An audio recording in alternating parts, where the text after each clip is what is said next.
Nous sommes dans le bureau du président du Racing Club de Strasbourg-Alsace, Marc Keller. Merci de nous recevoir. L'occasion de parler de cette rentrée ensemble. Un petit peu de parcours. Joueur international en équipe de France, carrière au Racing Club de Strasbourg, puis en Allemagne et en Angleterre. Retour comme manager ici à Strasbourg et aujourd'hui, 6 ans après à la présidence, est-ce que c'est une revanche?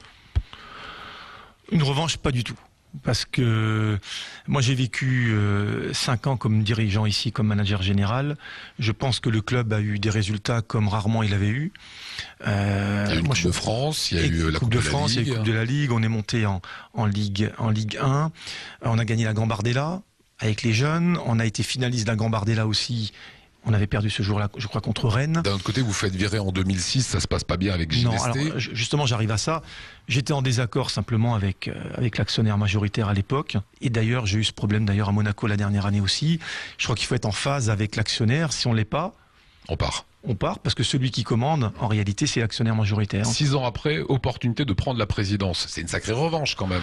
Entre 2001 et 2006, moi j'avais des ambitions énormes pour le club parce que je pense qu'on était parti sur une voie royale.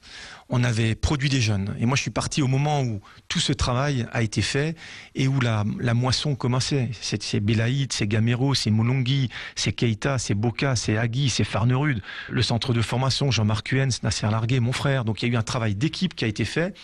Malheureusement, j'ai pas pu en profiter. Ça c'est clair que ça a été pour moi une frustration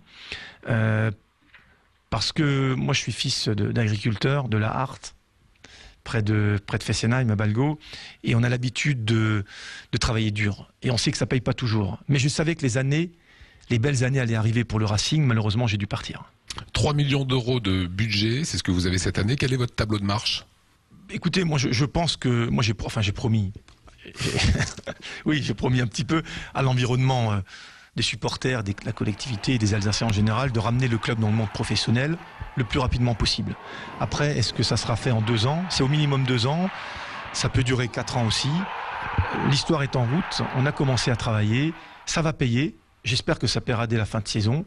Voilà, en tous les cas, pour revenir assez rapidement dans le monde professionnel. Je crois que c'est la première fois dans l'histoire du football qu'il y a un président et son frère entraîneur, je pense, à moins que vous ayez d'autres exemples. Comment ça se passe la prise de décision avec François? Comme j'ai fait toujours avec mes entraîneurs, notamment ici, que ce soit Jacques Duyé-Pérou, Antoine Comboiré ou Yves Azek, l'entraîneur il entraîne, c'est lui le patron du vestiaire. Moi il se trouve qu'aujourd'hui je suis président, donc je suis un peu la responsabilité morale du club. Il a fallu prendre une décision pour Stéphane Noro. Mon frère pensait que c'était quelque chose d'important de prendre Stéphane Noro. Moi, en tant que président, très bon joueur. Moi, en tant que président, j'estimais que c'était important aussi. Bien sûr, j'ai validé ça aussi avec Egon Guindorf et les autres, d'un point de vue financier. Mais le responsable, le choix de l'équipe, ça c'est l'entraîneur. Après, bien sûr, dans le choix des achats de joueurs, ce qui n'est pas le cas aujourd'hui en CFA, parce qu'on ne paye pas un transfert. Mais il y a la masse salariale qu'on augmente.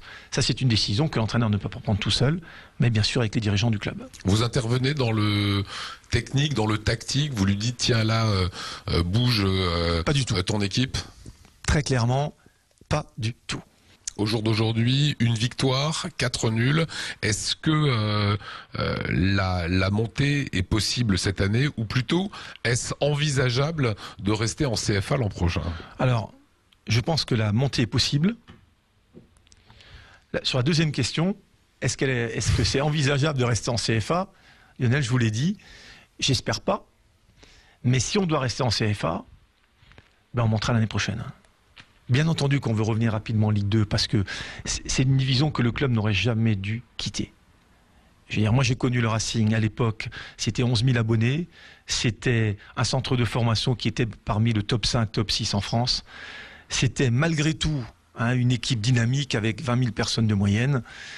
On veut retrouver ce niveau le plus vite possible. Dernier point, il y a eu souvent une valse des présidents. Vous êtes là pour longtemps? Alors, écoutez, il y a eu, je crois, depuis mon départ, avec Egon Guindorf en 2005-2006, il y a eu, je crois, 6 ou 7 présidents.